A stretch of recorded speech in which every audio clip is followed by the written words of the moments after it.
my Stardew Valley 1.7 wishlist, part 2, because just yesterday the creator of Stardew Valley gave us all a little sneak peek into what the next update is going to entail, and it's going to include a new farm type as well as some general updates to characters and development. So obviously, I'm back again with my wishlist because I of course have so many ideas for this game, it's practically overflowing at this point. Starting off with one that you guys might hate me for, but I think Sandy and Clint should be introduced as new love interests after you unlock Calico Desert. And I know what you're about to say, but just hear me out, okay? So, I could imagine Sandy moving to town and hitting it off with Clint, especially after being introduced to each other by Emily.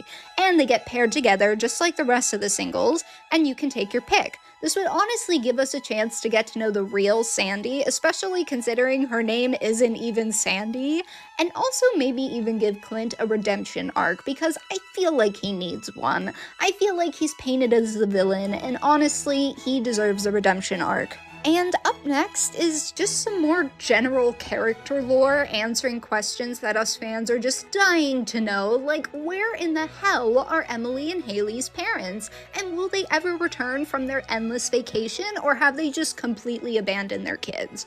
Or how about the Caroline and Wizard conspiracy that is driving the entire community over the edge and back?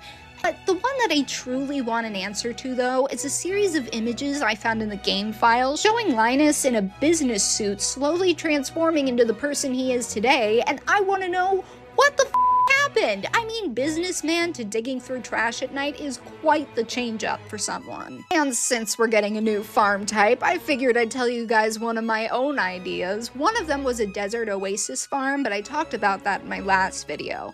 And I think a swamp farm would be awesome. So I'm just imagining it having like a random bodies of water spread throughout, and you can find a lot of moss and algae from the water, and due to the moisture in the air, the ground acts like retaining soil when watered, but there is a higher chance of crows and frogs coming to ruin your plants or even eating them. I also want to romance Marlin, but that's just me. To be real though, if I were to go on and on about the things that I would love to be added to this game, we'd be here for like 4 hours. So I made a longer version, not that long, but a longer version for YouTube that's up right now. So go check it out and tell me, what do you hope is going to be added in the 1.7 update? Let me know, and oh my god, I'm just so excited.